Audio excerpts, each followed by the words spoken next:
Hello students, എൻ്റെ പേര് സിയാവുൽ ഹക്ക് എന്നാണ്. നമ്മൾ ഇന്ന് സംസാരിക്കുന്നത് 10th സ്റ്റാൻഡേർഡ് കഴിഞ്ഞാൽ വളരെ പ്രധാനപ്പെട്ട ഒന്ന് രണ്ട് കരിയർ ഓപ്ഷൻസിനെ കുറിച്ച് നമ്മൾ ഇന്ന് സംസാരിക്കുകയാണ്. നോർമലി നിങ്ങളെല്ലാവരും സൈലം ലേണിംഗ് എന്ന് കേൾക്കുമ്പോൾ ആദ്യം നിങ്ങളുടെ മനസ്സിൽ വരുന്ന പിക്ചർ എന്ന് പറയുന്നത് NEET, JEE, MBBS, BTech, IIT പോലെയുള്ള കോഴ്സുകളാണ്. എന്നാൽ നമ്മുടെ സൈലം സ്കൂളുകളിൽ നമ്മൾ വളരെ ഡിഫറൻ്റ് ആയിട്ടുള്ള ചില കോഴ്സുകൾ കൂടി നേടാൻ വേണ്ടി കുട്ടികളെ പരിശീലിപ്പിക്കുന്നുണ്ട്. അപ്പം അത്തരം ചില ഡിഫറൻ്റ് ആയിട്ടുള്ള കോഴ്സുകളെ കുറിച്ച് നമുക്കിന്നൊന്ന് സംസാരിക്കാം. എന്തൊക്കെയാണ് ഓപ്ഷനുകൾ, എന്തൊക്കെയാണ് അതിലെ സാധ്യതകൾ, എങ്ങനെയാണ് നമുക്ക് ഫോറിൻ യൂണിവേഴ്സിറ്റികളിൽ വലിയ വലിയ കോഴ്സുകൾ ചെയ്യുക, ഡോക്ടറേറ്റ് എങ്ങനെ ഫോറിൻ യൂണിവേഴ്സിറ്റികളിൽ ചെയ്യാം. അപ്പം അങ്ങനെയുള്ള വളരെ ഡിഫറൻ്റ് ആയിട്ടുള്ള ഒന്ന് രണ്ട് കരിയർ ഓപ്ഷനുകളെ കുറിച്ച് നമുക്കിന്ന് ഈ ഒരു സംസാരത്തിൽ ഞാൻ സൂചിപ്പിക്കാം. ഇപ്പോൾ നമുക്കറിയാം, സൈലം ലേണിങ്ങിലെ ധാരാളം ടീച്ചേഴ്സിനെ നിങ്ങൾ കണ്ടിട്ടുണ്ടായിരിക്കും. വളരെ ഫാന്റാസ്റ്റിക്, അവരിൽ കുറേ ആളുകളുടെ ഫാൻസാണ് നിങ്ങളെല്ലാവരും. അപ്പോൾ നമ്മൾ അത്തരത്തിലുള്ള ഒരു ഓപ്ഷൻ നമ്മൾ നോക്കുകയാണെങ്കിൽ ഏറ്റവും പ്രധാനപ്പെട്ട ഒരു ഓപ്ഷനാണ് റിസർച്ച് ആൻഡ് ടീച്ചിങ് എന്ന് പറയുന്ന ഒരു മേഖല. അപ്പം നമ്മളെല്ലാം പഠിച്ചു വന്നിട്ടുള്ള ഒരു മേഖലയുടെ കുറച്ചും കൂടെ അഡ്വാൻസ്ഡ് ആയിട്ടുള്ള ഒരു മേഖല ഇപ്പോൾ കുട്ടികൾക്ക് വേണ്ടിയിട്ട് ഓപ്പണാണ്. അതിലേറ്റവും പ്രധാനപ്പെട്ടതാണ് റിസർച്ച് ആൻഡ് ടീച്ചിങ് എന്ന് ഞാൻ പറഞ്ഞു. അപ്പോൾ റിസർച്ച് ആൻഡ് ടീച്ചിങ്ങിലേക്ക് കുട്ടികൾ എങ്ങനെ എത്തണം, എങ്ങനെ ഏത് വഴി പോയാലാണ് നമുക്ക് അതിലേറ്റവും ഉന്നതിയിലുള്ളൊരു കരിയറിൽ എത്താൻ സാധിക്കുക. നമുക്കറിയാം, റിസർച്ച് ടീച്ചിങ് എന്നൊക്കെ പറയുമ്പോൾ നമ്മുടെ നാട്ടിൽ ധാരാളം കോളേജുകളിൽ നമ്മൾ ടീച്ചേഴ്സിനെ കണ്ടിട്ടുണ്ട്. എന്നാൽ ഞാൻ ഉദ്ദേശിക്കുന്നത് കുറച്ചും കൂടെ വളരെ ഉയർന്ന നിലവാരത്തിൽ പഠിക്കാവുന്ന ക്യാമ്പസുകളെ കുറിച്ചാണ്. അതിലേറ്റവും പ്രധാനമായിട്ട് ഞാൻ നിങ്ങളുടെ മുന്നിൽ വെക്കുന്നത് ഐസർ എന്ന് പറയുന്ന ഇൻസ്റ്റിറ്റ്യൂട്ടിനെ കുറിച്ചാണ്. Indian institute of education research എന്നൊക്കെ നമ്മൾ പറയുന്ന ആ ഇൻസ്റ്റിറ്റ്യൂട്ട്, സയൻസിൻ്റെ വളരെ പ്രൊമിനൻ്റ് ആയിട്ടുള്ള ഇൻസ്റ്റിറ്റ്യൂട്ടാണ് ഐസറുകൾ. ഐസറുകളിൽ നിന്ന് നമുക്ക് 7 ഐസറുകളുണ്ട്. കുറച്ച് ഐസറുകൾ കൂടെ നമുക്ക് ഇതിലേക്ക് വരുന്നുണ്ട്. അപ്പോൾ അതിൽ പ്രധാനമായിട്ട് വരുന്നത് 5 വർഷത്തെ BS MS ഡിഗ്രികളാണ്. അപ്പോൾ നമ്മൾ 12th ശേഷം 12ാം ക്ലാസ്സിന് ശേഷം പ്രത്യേകമായിട്ടുള്ളൊരു എൻട്രൻസ് എഴുതിയിട്ട്, വളരെ സിമ്പിൾ എൻട്രൻസ് ആണ്. അതായത് ഐസർ ആപ്റ്റിറ്റ്യൂഡ് ടെസ്റ്റ് എന്ന് പറയുന്ന വളരെ സിമ്പിളായിട്ടുള്ളൊരു എൻട്രൻസ് എഴുതിക്കൊണ്ട് നമുക്ക് അവിടേക്ക് 5 വർഷത്തെ ഇൻ്റഗ്രേറ്റഡ് PG കോഴ്സിലേക്ക് എന്ത് ചെയ്യാൻ പറ്റും, ജോയിൻ ചെയ്യാൻ പറ്റും. അപ്പോൾ അതിൽ നിങ്ങൾക്ക് റിസർച്ച് പ്ലാൻ ചെയ്യുന്ന ആളുകൾക്ക് ആ ഒരു രീതിയിലേക്ക് പോകാം. അതല്ല, ആ ഐസറിലൂടെ നിങ്ങൾക്ക് ടീച്ചിങ് ആണ് നിങ്ങൾ ഉദ്ദേശിക്കുന്നതെങ്കിൽ ആ ഒരു മേഖലയിലേക്ക് മാറാൻ സാധിക്കും. അതിലെന്താണ് ഐസറിൽ നമ്മൾ പഠിക്കുക എന്ന് ചോദിച്ചാൽ, അതിൽ നമ്മൾ പ്യുവർ സയൻസ് ആണ് പഠിക്കുന്നത്. ഫിസിക്സ് പോലെ, കെമിസ്ട്രി പോലെ, ബയോളജി പോലെയുള്ള പ്യുവർ സയൻസ് എടുത്തുകൊണ്ടാണ് നമ്മൾ കരിയറിലേക്ക് പോവുക. അപ്പോൾ അക്കാഡമിക്കലി വലിയ നേട്ടങ്ങളൊക്കെ കൈവരിക്കാൻ, വലിയ നേട്ടങ്ങൾ ഉണ്ടാക്കാൻ ആഗ്രഹിക്കുന്ന കുട്ടികൾക്ക് ഏറ്റവും നന്നായിട്ട് എത്താൻ പറ്റിയ ഒരു ഓപ്ഷനാണ് ഈ ഐസർ എന്ന് പറയുന്നത്. റിസർച്ച് ആൻഡ് ടീച്ചിങ്ങിനെ നമ്മൾ കോൺസെൻട്രേറ്റ് ചെയ്തുകൊണ്ടുള്ള ഇൻസ്റ്റിറ്റ്യൂട്ടുകളാണ് ഐസർ. ഇനി നമുക്ക് എങ്ങനെയാണ് ഐസറിലെ കാര്യങ്ങൾ നോക്കാം. ഇപ്പോൾ നമുക്കറിയാം, പല ആളുകൾക്കും ഏത് സബ്ജക്റ്റാണ് പഠിക്കേണ്ടത്, അല്ലെങ്കിൽ ഫിസിക്സ് ആണോ നമ്മളുടെ ഏരിയ, കെമിസ്ട്രി ആണോ ഏരിയ എന്നൊക്കെ നമുക്ക് മനസ്സിലാവില്ല. ഇപ്പോൾ എൻ്റെ തന്നെ അനുഭവം പറയുകയാണെങ്കിൽ, ഞാൻ 10th ക്ലാസ്സിന് ശേഷം ആദ്യമായിട്ട് ജോയിൻ ചെയ്യുന്നത്, അന്ന് നമ്മളുടെ ഇതേപോലെയുള്ള +2 ഒന്നിച്ച് പഠിക്കാനുള്ള ഓപ്ഷൻസ് ഒന്നുമില്ല. അതായത് ഒന്നുകിൽ ഫിസിക്സ്, കെമിസ്ട്രി, മാത്സ്, അല്ലെങ്കിൽ ഫിസിക്സ്, കെമിസ്ട്രി, ബയോളജി, 2 ഡിഫറെൻറ്റ് ഓപ്ഷൻസാണ്. അപ്പോൾ അങ്ങനെ ആയപ്പോൾ ഞാൻ ആദ്യം പോയി ജോയിൻ ചെയ്തതെന്ന് പറയുന്നത്, എൻ്റെ ഫാദർ എന്നെ കൊണ്ടുപോയിട്ട് ജോയിൻ ചെയ്യിച്ചതെന്ന് പറയുന്നത് ഫിസിക്സ്, കെമിസ്ട്രി, ബയോളജി ഉള്ള ഓപ്ഷനാണ്. അപ്പോൾ ഞാനിപ്പോഴും ആലോചിക്കുന്നുണ്ട്, എൻ്റെ ആദ്യത്തെ ബയോളജി ക്ലാസ് സത്യത്തിൽ ഞാൻ കോളേജിലേക്ക് പോയപ്പോൾ, അതായത് 10ാം ക്ലാസ്സിന് ശേഷം പോയ സമയത്ത് ആദ്യത്തെ ബയോളജി ക്ലാസ് എന്ന് പറയുന്നത് യൂണിസെല്ലുലാർ ഓർഗാനിസം എന്ന് പറയുന്ന ഒരു ചാപ്റ്ററാണ്. സത്യത്തിൽ ആ ഒരു ചാപ്റ്റർ എൻ്റെ ഫസ്റ്റ് ഡേ അത് ഞാൻ പഠിച്ചപ്പോൾ തന്നെ എനിക്ക് മനസ്സിലായി, ബയോളജി എൻ്റെ ഒരു ഏരിയ അല്ല എന്ന് മനസ്സിലായി. ഞാൻ വീട്ടിൽ പോയിട്ട് ഫാദറിനോട് പറഞ്ഞു, നമുക്ക് സ്ട്രീം ഒന്ന് ചേഞ്ച് ചെയ്യണമെന്ന് പറഞ്ഞു. അങ്ങനെ ഞാൻ സ്ട്രീം പിറ്റേ ദിവസം പോയി അപ്ലിക്കേഷൻസ് എല്ലാം ചെയ്തു, സ്ട്രീം ചേഞ്ച് ചെയ്തു, ഫിസിക്സ്, കെമിസ്ട്രി, മാത്സിൻ്റെ സ്ട്രീം എടുത്തു. അങ്ങനെ ഞാൻ അത് വളരെ സന്തോഷത്തോടു കൂടി പഠിക്കുകയാണ്. അപ്പോഴാണ് എൻ്റെ ഒരു ടീച്ചർ, ഞാനിപ്പോൾ ഇന്നും ആലോചിക്കുന്നുണ്ട്, എൻ്റെ ഒരു കെമിസ്ട്രി ടീച്ചർ എൻ്റെ ക്ലാസ്സിൽ വന്ന സമയത്ത്, അന്ന് ആ ടീച്ചർ എടുത്തൊരു ചാപ്റ്റർ ഞാനിപ്പോഴും ആലോചിക്കുന്നുണ്ട്. സൊല്യൂഷൻസ് എന്ന് പറഞ്ഞൊരു ചാപ്റ്ററാണ് എടുത്തത്. അന്ന് സൊല്യൂഷൻസ് എന്ന് പറയുന്നത്, നമ്മൾ ഇപ്പോൾ അത് +2ലാണ്, അന്നത് +1 ടോപ്പിക്കാണ്.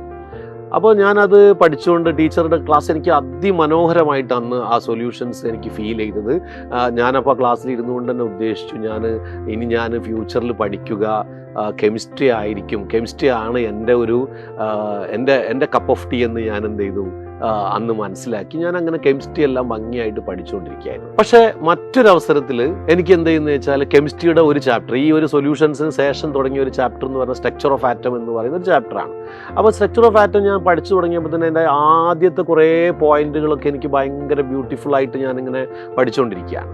പക്ഷേ കുറച്ച് കഴിഞ്ഞപ്പോൾ അതിൽ നിന്ന് സബ്ഷെല്ല് അങ്ങനെയുള്ള കുറേ കാര്യങ്ങൾ പഠിക്കാൻ തുടങ്ങിയപ്പോൾ എനിക്ക് സത്യത്തിൽ അതിൻ്റെ കൺട്രോൾ അങ്ങ് പോയി. പിന്നെ ഞാൻ ഭയങ്കര ബുദ്ധിമുട്ടിയാണ് എനിക്ക് ആ ചാപ്റ്റർ പിന്നീട് പഠിക്കാൻ സാധിച്ചത്.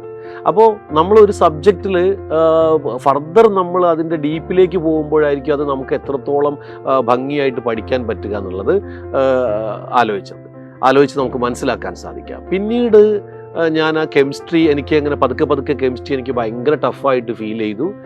അതിനിടയ്ക്ക് എന്ത് ചെയ്തെന്ന് വെച്ചാൽ എൻ്റെ ഫിസിക്സിൻ്റെ ഒരു ടീച്ചർ, എൻ്റെ വീടിൻ്റെ തൊട്ടടുത്ത് തന്നെയാണ് ഫിസിക്സ്. ഞാൻ ഇപ്പോഴും അദ്ദേഹത്തെ ഭയങ്കരമായിട്ട് ബഹുമാനിക്കുന്ന ടീച്ചറാണ്. സാറിൻ്റെ കുഞ്ഞുമൊയ്തീൻ കുട്ടി സാർ എന്നാണ് സാറിൻ്റെ പേര്. സാറിൻ്റെ അടുത്ത് ഞാൻ അതിരാവിലെ 5 മണിക്ക്, അന്ന് എൻ്റെ ഒരു ചെറുപ്പത്തിൽ ഞാൻ 12th പഠിക്കുന്ന സമയത്ത് എന്ന് പറയുന്നത് അധികം ആളുകൾ കോച്ചിങ് ഒന്നും ഇന്നത്തെ പോലെ കോച്ചിങ് ഇൻസ്റ്റിറ്റ്യൂട്ടുകൾ ഇല്ല. നമ്മൾ വളരെ ദൂരത്ത് മാത്രമേ, വലിയ മെട്രോസിൽ മാത്രമാണ് കോച്ചിങ് ഇൻസ്റ്റിറ്റ്യൂട്ടുകൾ ഉള്ളത്. അപ്പോൾ എൻ്റെ ഒരു ടീച്ചർ തൊട്ടടുത്ത് തന്നെ ഞാൻ ഒരു ട്യൂഷന് വേണ്ടിയിട്ട് ആ ടീച്ചറെ എടുത്ത് രാവിലെ, അപ്പോൾ ടീച്ചർ ആ മാഷ എനിക്ക് സ്കൂളിൽ പോകുന്നതിന് മുമ്പായിട്ട് ഞാൻ അവിടെ എത്തി 5 മണിക്ക് ഞാൻ അവിടെ പോകുക. അന്ന് എനിക്കൊരു ചെറിയ സൈക്കിളുണ്ട്, ആ സൈക്കിൾ ചവിട്ടിയാണ് ഞാൻ പോവുക. അപ്പോൾ ആ സാറിൻ്റെ വീട്ടിനുള്ളിൽ റൂമിൽ ഒരു ചെറിയ ക്ലാസ് റൂം അറേഞ്ച്മെൻ്റ് ആണ്. അപ്പോൾ ആ ക്ലാസ് റൂം അറേഞ്ച്മെൻറ്റിൽ ഇപ്പോൾ നിങ്ങൾ സ്കൂളിലൊക്കെ കണ്ടിട്ടുണ്ടായിരിക്കും, മറ്റേ കോമ്പസിൻ്റെ മരം കൊണ്ടുണ്ടാക്കിയ കോമ്പസ് അല്ലെങ്കിൽ സ്കെയിലുകളൊക്കെ ഉപയോഗിച്ച് ടീച്ചേഴ്സ് ബോർഡിലൊക്കെ വരയ്ക്കുന്നത്. അപ്പോൾ അതേപോലെയുള്ള ഇൻസ്ട്രുമെൻറ്റ് സെറ്റൊക്കെ ആയിട്ട് ഒരു ക്ലാസ് റൂമാണ് ഞാൻ ഇപ്പോഴും ആലോചിക്കുന്നുണ്ട്. അന്ന് സാർ എനിക്ക് പഠിപ്പിച്ച ചാപ്റ്റർ റേ ഓപ്റ്റിക്സ് എന്ന് പറയുന്ന വളരെ മനോഹരമായ ലൈറ്റിനെ കുറിച്ച് പറയുന്ന ഒരു ചാപ്റ്ററാണ്. അപ്പോൾ റേ ഓപ്റ്റിക്സ് ആ സാറ് വരയ്ക്കുന്നതെന്ന് പറയുന്നത് നമ്മളൊക്കെ ഇന്ന് വരയ്ക്കുന്നത് പോലെ ജസ്റ്റ് ലൈൻ വരയ്ക്കല്ല, സ്കെയിലെല്ലാം ഉപയോഗിച്ച് ഭയങ്കര ബ്യൂട്ടിഫുൾ ആയിട്ടാണ് സാർ അത് വരച്ചിരുന്നത്. അങ്ങനെ എനിക്ക് ആ ക്ലാസ്സുകൾ അതിമനോഹരമായിട്ട് ഫീൽ ചെയ്യുകയും ഞാനങ്ങനെ ഫിസിക്സ് വളരെ ഇൻട്രസ്റ്റിംഗ് ആയിട്ട് പഠിക്കുകയും ചെയ്തു. അപ്പോൾ അവിടെ നിന്നാണ് ഞാൻ എൻ്റെ ഫിസിക്സ് ലേണിങ് വളരെ സീരിയസ് ആയിട്ട് സാറിൻ്റെ ഒരു ശിക്ഷണത്തിൽ ഞാൻ പഠിക്കാൻ തുടങ്ങിയത്. അപ്പോൾ നമ്മളുടെ ഈ ലേണിങ്ങിൻ്റെ പല ഘട്ടങ്ങളിൽ നമുക്ക് പല തരത്തിലുള്ള നോളജുകൾ ഉണ്ടാവുകയും യഥാർത്ഥത്തിൽ നമ്മൾ എന്താണ് പഠിക്കേണ്ടതെന്ന്, എവിടെയാണ് നമുക്ക് എക്സൽ ചെയ്യാൻ പറ്റുക എന്നുള്ളത് നമ്മൾ ഒരു ഘട്ടത്തിൽ മനസ്സിലാക്കുകയും ചെയ്യും. അപ്പോൾ അങ്ങനെയുള്ള ആ ഒരു സമയത്ത് നമുക്ക് പ്യുവർ സയൻസ് എല്ലാം പഠിച്ചുകൊണ്ട് പോകാൻ താല്പര്യമുള്ള ധാരാളം സ്റ്റുഡൻസ് നമ്മളുടെ ഇടയിലുണ്ടാവും. അവർക്ക് ഏറ്റവും നന്നായിട്ട് ഓപ്റ്റ് ചെയ്യാവുന്ന ഒരു മേഖലയാണ് ഈ റിസർച്ച് ആൻഡ് ടീച്ചിങ് എന്ന് പറയുന്നത്. അപ്പോൾ ഐസറിലൂടെ നമുക്ക് വേൾഡ് ക്ലാസ് ആയിട്ടുള്ള ഫാക്കൽറ്റികൾ കിട്ടും. നമുക്ക് പുറത്ത്, അതായത് വിദേശ യൂണിവേഴ്സിറ്റികളുമായിട്ടുള്ള ഇൻറ്ററാക്ഷൻസ് ഉണ്ട്. നമ്മളുടെ ഫാക്കൽറ്റിയിൽ തന്നെ പല ആളുകളും വിദേശ യൂണിവേഴ്സിറ്റിയിൽ പഠിക്കുകയും ചെയ്യുന്ന ആളുകളുണ്ടാവും. അപ്പോൾ അവരുമായിട്ടുള്ള ഇൻറ്ററാക്ഷൻ വഴിയെല്ലാം ലോകോത്തര നിലവാരമുള്ള യൂണിവേഴ്സിറ്റികളുമായിട്ട് നമുക്ക് ബന്ധങ്ങൾ ഉണ്ടാക്കാം. അങ്ങനെ നമുക്ക് നമ്മളുടെ ഈ ഒരു സയൻസ് സ്കില്ല് ഡെവലപ്പ് ചെയ്യാൻ സാധിക്കും. അപ്പോൾ അതിന് നല്ലൊരു ഓപ്ഷനാണ് ഈ ഐസർ എന്ന് പറയുന്നത്. നമ്മളുടെ ഈ എല്ലാ ഇൻ്റഗ്രേറ്റഡ് സ്കൂളുകളിലും നമ്മൾ ഐസറിന് പ്രത്യേകമായിട്ട് ഫോക്കസ് കൊടുത്തുകൊണ്ട് പഠിപ്പിക്കുന്നുണ്ട്. അതുപോലെ തന്നെ നമുക്ക് പറയാവുന്നതാണ് കോമൺ യൂണിവേഴ്സിറ്റി എൻട്രൻസ് ടെസ്റ്റ്, അതുപോലെ തന്നെ സെൻട്രൽ യൂണിവേഴ്സിറ്റി എൻട്രൻസ് ടെസ്റ്റ് എന്ന് ചില ആളുകൾ പറയാറുണ്ട്, ക്യുവറ്റ് എന്ന് പറയുന്നത്. അപ്പോൾ ക്യുവറ്റ് ഇപ്പോൾ 300-ലധികം യൂണിവേഴ്സിറ്റികൾ ഈ ക്യുവറ്റ് വഴി എന്ത് ചെയ്യുന്നുണ്ട്, കുട്ടികളെ പുതിയ അഡ്മിഷൻസ് എടുക്കുന്നുണ്ട്. ഇപ്പോൾ നമുക്കറിയാം, നമ്മൾ ഇപ്പോൾ സയൻസ്, ഇപ്പോൾ ഒരു BSc നിങ്ങൾക്ക് ചെയ്യണമെങ്കിൽ സാധാരണ യൂണിവേഴ്സിറ്റികളാണെങ്കിൽ നമ്മൾ 12ാം ക്ലാസ്സിൽ എത്ര മാർക്ക് കിട്ടുന്നോ അതിനനുസരിച്ച് നമ്മൾ നേരെ യൂണിവേഴ്സിറ്റികളിൽ നമ്മൾ അപ്ലൈ ചെയ്യുന്നു. നമ്മളുടെ കട്ട് ഓഫ് മാർക്ക് അനുസരിച്ച്, നമ്മളുടെ നിലവാരം അനുസരിച്ച് നമുക്ക് അഡ്മിഷൻ കിട്ടുന്നു. എന്നാൽ ഈ ക്യുവറ്റ് പോലെയുള്ള എൻട്രൻസുകൾ എഴുതുമ്പോൾ നിങ്ങൾക്ക് സെൻട്രൽ യൂണിവേഴ്സിറ്റികളിൽ ഇതുപോലെ തന്നെ നിങ്ങൾക്ക് ഇൻ്റഗ്രേറ്റഡ് പ്രോഗ്രാമിനും അതുപോലെ തന്നെ 5 വർഷത്തെ കോഴ്സുകൾക്കും ഒക്കെ നമുക്ക് എന്ത് ചെയ്യാൻ പറ്റും, അഡ്മിഷൻ കിട്ടാൻ സാധിക്കും. അപ്പോൾ പ്യുവർ സയൻസ് പഠിച്ച് മുന്നോട്ട് പോകാൻ ഉദ്ദേശിക്കുന്ന ആളുകൾക്ക് നല്ലൊരു ഓപ്ഷനാണ് ഞാൻ രണ്ടാമത് പറഞ്ഞ ക്യുവറ്റ് എന്ന് പറയുന്നത്. 300-ലധികം യൂണിവേഴ്സിറ്റികൾ. എനിക്ക് തോന്നുന്നു ഇപ്പോൾ 10ാം ക്ലാസ്സിൽ പഠിച്ചുകൊണ്ടിരിക്കുന്ന കുട്ടികൾ ഈ 2025 ശേഷം 2 ഇയേഴ്സ് അവർ +2 ചെയ്ത് വരുമ്പോഴേക്കൊക്കെ എനിക്ക് തോന്നുന്നത് ഏകദേശം ഇന്ത്യയിലെ എല്ലാ യൂണിവേഴ്സിറ്റികളും ഈ ക്യുവറ്റിലേക്ക് വരാനുള്ള സാധ്യത ഞാൻ കാണുന്നുണ്ട്. അപ്പോൾ അതുകൊണ്ട് ഏറ്റവും നല്ലൊരു ഓപ്ഷനാണ് ഈ ക്യുവറ്റ് എന്ന് പറയുന്ന നമ്മളുടെ ഈ എൻട്രൻസ്. അതുപോലെ ചില ആളുകൾക്ക് മാത്തമാറ്റിക്സിൽ ഭയങ്കരമായിട്ട് ആപ്റ്റിറ്റ്യൂഡുള്ള ആളുകളെ ഞാൻ കണ്ടിട്ടുണ്ട്. അപ്പോൾ എൻ്റെ കുട്ടികൾ തന്നെ മാത്സിൽ പുലികളായിരിക്കും. അവർ മറ്റ് സബ്ജക്റ്റുകളിലൊക്കെ തന്നെ അത്ര തന്നെ പെർഫോം ചെയ്യില്ല. പക്ഷേ മാത്സ്, അതുപോലെ തന്നെ സ്റ്റാറ്റിസ്റ്റിക്സ്, ഡാറ്റ സയൻസ് അങ്ങനെയുള്ള കാര്യങ്ങളിലൊക്കെ ഭയങ്കരമായിട്ട് സ്കില്ലുള്ള ആളുകളുണ്ട്. അപ്പോൾ അവർക്ക് പോകാവുന്ന 2 മികച്ച ഇൻസ്റ്റിറ്റ്യൂട്ടുകളുണ്ട്. അതിൽ ഏറ്റവും പ്രധാനപ്പെട്ട ഇന്ത്യയിൽ തന്നെ ഏറ്റവും പയനിയർ ആയിട്ടുള്ള ഒരു സ്ഥാപനമാണ് ചെന്നൈ മാത്തമാറ്റിക്കൽ ഇൻസ്റ്റിറ്റ്യൂട്ട് എന്ന് നമ്മൾ പറയുന്നത്. അപ്പോൾ അവിടേക്ക് എൻട്രൻസ് ഉണ്ട്. അതേപോലെ തന്നെ നമുക്ക് സ്റ്റാറ്റിസ്റ്റിക്കൽ ഇൻസ്റ്റിറ്റ്യൂട്ട് ഉണ്ട്, ISI എന്ന് നമ്മൾ പറയുന്ന ഇന്ത്യൻ സ്റ്റാറ്റിസ്റ്റിക്കൽ ഇൻസ്റ്റിറ്റ്യൂട്ട്. അവിടെ ഇതേപോലെ തന്നെ നമുക്ക് ഇൻ്റഗ്രേറ്റഡ് പ്രോഗ്രാംസ് ഉണ്ട്, 5 ഇയർ നീളുന്ന കോഴ്സുകളുണ്ട്. അപ്പോൾ മാത്സിൽ വളരെ ഇൻട്രസ്റ്റിംഗ് ആയ ആളുകൾക്കൊക്കെ അതിൻ്റെ എൻട്രൻസ് ട്രൈ ചെയ്ത് ടീച്ചിങ്ങിലേക്കും മാത്സിലുള്ള റിസർച്ചിലേക്കൊക്കെ പോകാവുന്ന ഒരു ഫീച്ചർ അവിടെ ഉണ്ട്. അതുപോലെ തന്നെ ഇനി ഇപ്പോൾ നീറ്റ്, ഇപ്പോൾ ഏറ്റവും പോപ്പുലറായിട്ട് ഇന്ത്യയിൽ ഏറ്റവും കൂടുതൽ 12ാം ക്ലാസ് കുട്ടികൾ എഴുതുന്ന ഒരു എക്സാം ആണല്ലോ നീറ്റ്. ഇപ്പോൾ കഴിഞ്ഞ വർഷം തന്നെ 24 ലക്ഷത്തിലധികം കുട്ടികൾ നീറ്റ് എഴുതുകയുണ്ടായി. അപ്പോൾ നീറ്റിൽ MBBS മാത്രമല്ല, എനിക്ക് പറയാവുന്ന ഞാൻ ഉദ്ദേശിക്കുന്നത് ഒരു കോഴ്സാണ് ഫോറസ്ട്രി എന്ന് പറയുന്നത്. ഇപ്പോൾ നമുക്ക് വെജിറ്റേഷൻസിനെ കുറിച്ചിട്ട് ഫോറസ്റ്റ് ലേണിംഗ്, അപ്പോൾ അതിനെക്കുറിച്ച് നമുക്ക് പഠിക്കാൻ ആഗ്രഹിക്കുന്ന ആളുകൾക്ക് എടുക്കാവുന്ന മേഖലയാണ് ഫോറസ്ട്രി. അതുപോലെ തന്നെ നമുക്ക് പോകാവുന്നതാണ് ഫിഷറി സയൻസ്. ഭയങ്കര ഇമ്പോർട്ടൻ്റ് ആയിട്ട് ഈ കാലഘട്ടത്തിലൊക്കെ പുതുതായിട്ട് ഡെവലപ്പ് ചെയ്യുന്ന ഒരു ബ്രാഞ്ചാണ് ഈ ഒരു ഫിഷറി സയൻസ് എന്ന് പറയുന്നത്. അതുപോലെ തന്നെ ഈവൻ പ്രൈവറ്റ് മേഖലകൾ, സ്വകാര്യ മേഖലകളിലൊക്കെ തന്നെ ഇപ്പോൾ ഡെവലപ്പ് ചെയ്ത് വരുന്നതാണ് അഗ്രികൾച്ചർ. ഇപ്പം ഇന്ത്യയിൽ തന്നെയുള്ള ധാരാളം മൾട്ടിനാഷണൽ കമ്പനീസ് അഗ്രികൾച്ചറിലേക്ക് എന്ത് ചെയ്യുന്നുണ്ട്, ഇൻവെസ്റ്റ് ചെയ്യുന്നുണ്ട്. അഗ്രികൾച്ചർ എന്ന് പറയുമ്പോൾ നമ്മൾ സാധാരണ കാണുന്ന, നമ്മളുടെ പാടത്ത് കാണുന്ന കൃഷിയല്ല, വളരെ മോഡേൺ ടെക്നോളജി ഉപയോഗിച്ചിട്ട് വലിയ രീതിയിൽ നമ്മളിപ്പോൾ എന്ത് ചെയ്യുന്നുണ്ട്, ഫാമിങ്ങിൽ വലിയ കമ്പനികൾ ഏർപ്പെട്ടിട്ടുണ്ട്. അപ്പോൾ അങ്ങനെ നമുക്ക് എന്ത് ചെയ്യുക, ഫാമിങ്ങിന് വേണ്ടിയിട്ട് ഒരു സയൻസ് ബ്രാഞ്ച് തന്നെ അഗ്രികൾച്ചറൽ വിഭാഗത്ത് എടുത്തിട്ടുണ്ട്.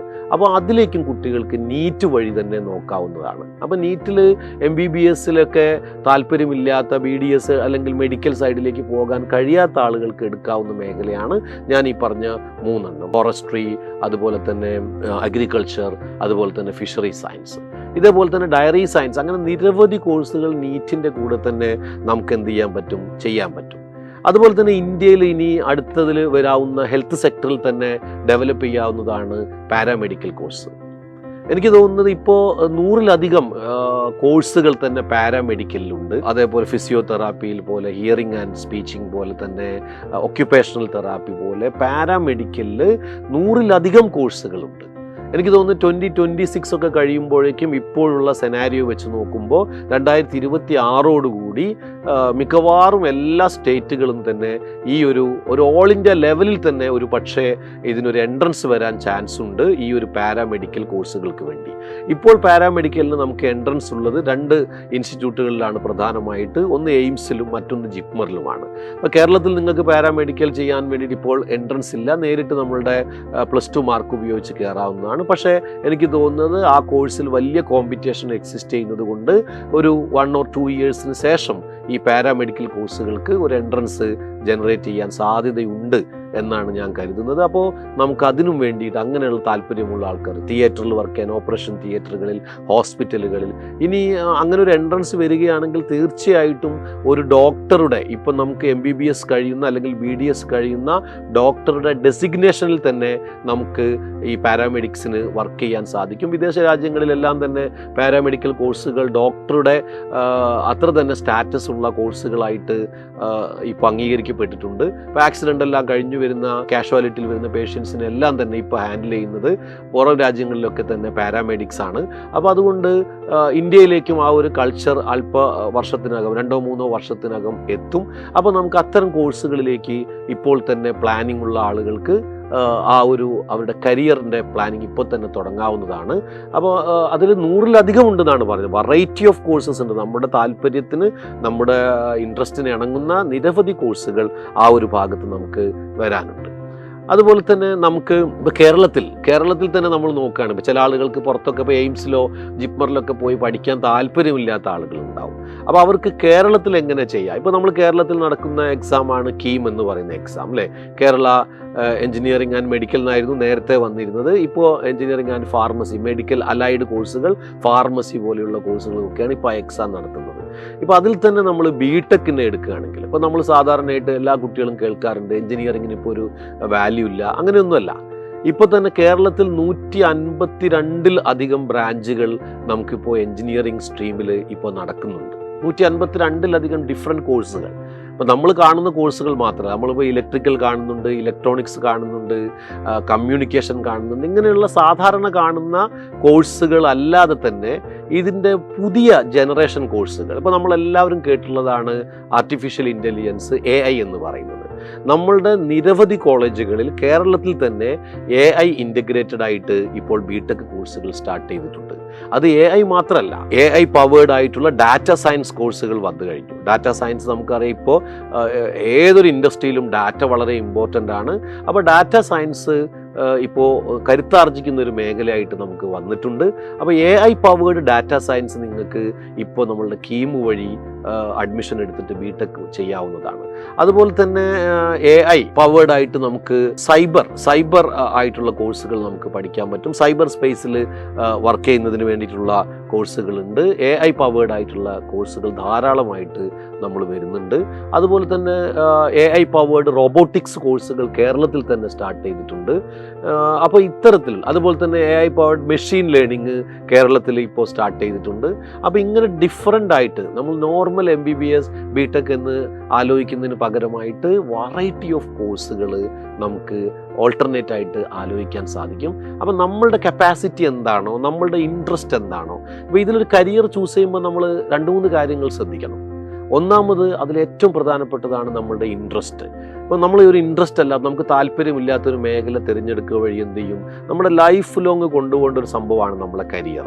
അപ്പോൾ നമ്മളുടെ ലൈഫിൽ വലിയ കോൺട്രഡിക്ഷൻസ് ഉണ്ടാവും നമുക്ക് ഇൻട്രസ്റ്റിംഗ് അല്ലാത്തൊരു മേഖല നമ്മൾ തിരഞ്ഞെടുക്കുന്ന സമയത്ത്. അപ്പോൾ അത് ഒഴിവാക്കാൻ വേണ്ടി ഞാൻ ഈ പറഞ്ഞ കോഴ്സുകളെല്ലാം നിങ്ങളുടെ മനസ്സിൽ ഈ കരിയർ പ്ലാൻ ചെയ്യുമ്പോൾ ഉണ്ടാവേണ്ടതാണ്. അപ്പോൾ നമ്മൾ കരിയർ പ്ലാൻ ചെയ്യുന്ന സമയത്ത് ഇത്തരം കരിയറുകൾ നമുക്ക് ഡെവലപ്പ് ചെയ്യുന്നതിന് വേണ്ടി സൈലം സ്കൂളുകളിൽ ഒരു ഡിപ്പാർട്ട്മെൻറ്റ് തന്നെ വർക്ക് ചെയ്യുന്നുണ്ട്. അതായത് എപ്പോഴൊക്കെയാണ് ഇതിൻ്റെ എൻട്രൻസ് നടക്കുന്നത്, അതിൻ്റെ എൻട്രൻസ് സെൻറ്റേഴ്സ് എവിടെയൊക്കെയാണ്, എങ്ങനെയാണ് ഇത് അപ്ലൈ ചെയ്യുക, അങ്ങനെയുള്ള എല്ലാ കാര്യങ്ങളും നിങ്ങളെ അറിയിക്കുന്നതിന് വേണ്ടി ഒരു ഡിപ്പാർട്ട്മെൻറ്റ് തന്നെ വർക്ക് ചെയ്യുന്നുണ്ട്. അപ്പോൾ ഇത്തരം ഓപ്പർച്യൂണിറ്റികൾ നിങ്ങൾക്ക് സാധാരണ ഒരു സ്ഥലങ്ങളിൽ നിന്ന് കിട്ടില്ല. അപ്പോൾ സൈലം സ്കൂളുകളുടെ പ്രത്യേകത എന്താണെന്ന് ചോദിച്ചാൽ, ഇത്തരത്തിലുള്ള ഡിഫറൻറ്റ്, ഇപ്പോൾ നീറ്റ് MBBS എടുക്കുന്ന ആളെ സംബന്ധിച്ച് അവർക്ക് അതിനുള്ള ഫോക്കസ് അവിടെ ചെയ്ത് പ്രാക്ടീസ് ചെയ്യാം. IIT JEE പോലെയുള്ള എക്സാമുകൾ എഴുതാൻ താല്പര്യമുള്ള ആളുകൾക്ക് വണ്ടർഫുൾ ഡിപ്പാർട്ട്മെൻറ്റ് അവിടെ വർക്ക് ചെയ്യുന്നുണ്ട്. ഇത് കൂടാതെ പ്യുവർ സയൻസ്, ഞാൻ നേരത്തെ പറഞ്ഞ ഫോറസ്ട്രി പോലെയുള്ള ആൾട്ടർനേറ്റ് കോഴ്സ്, QET പോലെയുള്ള കോഴ്സ്, ഇപ്പോൾ ലീഡിംഗ് ആയിട്ട് റിസൾട്ട് വന്നിട്ടുള്ള NDA പോലെയുള്ള ആർമിയിലേക്ക് പോകുന്ന കോഴ്സുകൾ, ഇങ്ങനെയുള്ള എല്ലാം കുട്ടികളെ ഐഡിയ കൊടുക്കുന്നതിനായിട്ട് നമ്മുടെ കയ്യിലൊരു ഡിപ്പാർട്ട്മെൻറ്റ് തന്നെ വർക്ക് ചെയ്യുന്നുണ്ട്. അപ്പോൾ അവരുമായിട്ട് നമുക്ക് കോൺടാക്റ്റ് ചെയ്തിട്ട് എപ്പോഴൊക്കെയാണ് എക്സാം, അതിനെങ്ങനെ പ്രിപ്പയർ ചെയ്യണം, എക്സാമിൻ്റെ സ്റ്റൈൽ എങ്ങനെയായിരിക്കും, നമുക്ക് എത്ര ക്വസ്റ്റ്യൻസ് ഉണ്ടായിരിക്കും, എത്ര ടൈം ലഭിക്കും, അതിൻ്റെ ഓപ്പർച്യൂണിറ്റി എങ്ങനെയാണ്, നാഷണൽ ലെവലിൽ നമുക്ക് ജോലി കിട്ടാനുള്ള സാധ്യത എങ്ങനെയാണ്, ഇൻ്റർനാഷണൽ എക്സ്പോഷർ എങ്ങനെയാണ്, ഈ കാര്യങ്ങളെല്ലാം നമ്മളുടെ എക്സ്പേർട്ടുമായിട്ട് നമ്മൾ കുട്ടികൾ, സൈലം സ്കൂളിലെ കുട്ടികൾ നിരന്തരമായിട്ട് ചർച്ച ചെയ്യുന്നുണ്ട്. അപ്പോൾ സൈലം സ്കൂള് അത്തരത്തിലൊരു ആംബിയൻസിലാണ് വർക്ക് ചെയ്യുന്നത്. ഇൻ്റർനാഷണൽ ലെവലിലേക്ക് ചിന്തിച്ചുകൊണ്ടാണ് സൈലം സ്കൂളിലെ കുട്ടികൾ പ്രാക്ടീസ് ചെയ്യുന്നത്. അപ്പോൾ ഇത് കാണുന്ന എല്ലാവരെയും ഞാൻ അതിലേക്ക് ഇൻവൈറ്റ് ചെയ്യാണ്, ആ ഒരു കമ്മ്യൂണിറ്റിയിലേക്ക് ഞാൻ ഇൻവൈറ്റ് ചെയ്യാണ്. വളരെ നന്നായിട്ട് ആലോചിച്ച് കരിയർ പ്ലാൻ ചെയ്യുന്ന ഒരു കമ്മ്യൂണിറ്റിയിലേക്ക് നിങ്ങളെല്ലാവരെയും എന്ത് ചെയ്യാണ്, ഇൻവൈറ്റ് ചെയ്യാണ്. അപ്പോൾ എങ്ങനെ സൈലം സ്കൂളിൽ നമുക്ക് ജോയിൻ ചെയ്യാമെന്ന് നമ്മൾ ആലോചിച്ച് കഴിഞ്ഞാൽ, വളരെ 100% സ്കോളർഷിപ്പോട് കൂടി നമുക്ക് സൈലം സ്കൂളുകളിൽ പഠിക്കാം. സൈലം ലേണിംഗ് നടത്തുന്ന nest, national entrance come scholarship test എന്ന് പറയുന്ന, ഏകദേശം കേരളത്തിലെ ഒട്ടുമിക്കവാറും കുട്ടികൾ എഴുതുന്ന വലിയ ടെസ്റ്റുകൾ നടക്കുന്നുണ്ട്. അപ്പോൾ ആ ടെസ്റ്റുകളിലെല്ലാം തന്നെ നിങ്ങൾക്ക് എന്ത് ചെയ്യാം, അറ്റൻഡ് ചെയ്തുകൊണ്ട് ഈ ഒരു സ്കോളർഷിപ്പോട് കൂടി സൈലം സ്കൂളിൽ നമുക്ക് പഠിച്ചുകൊണ്ട് നിങ്ങൾക്ക് ആഗ്രഹിക്കുന്ന കരിയർ, നിങ്ങളുടെ കപ്പാസിറ്റിക്ക്, നിങ്ങളുടെ ഇൻട്രസ്റ്റിന്, നിങ്ങളുടെ കമ്മ്യൂണിറ്റിക്ക്, നിങ്ങളുടെ സ്റ്റാറ്റസിന് അനുയോജ്യമായ ഒരു കരിയർ സെലക്ട് ചെയ്താൽ നമ്മുടെ സൈലം സ്കൂൾ നിങ്ങളെ സഹായിക്കും. അതുകൊണ്ട് എല്ലാവരെയും സൈലം സ്കൂളിലേക്ക് ഒരിക്കൽ കൂടി ഇൻവൈറ്റ് ചെയ്തുകൊണ്ട് താങ്ക് യു വെരി മച്ച്.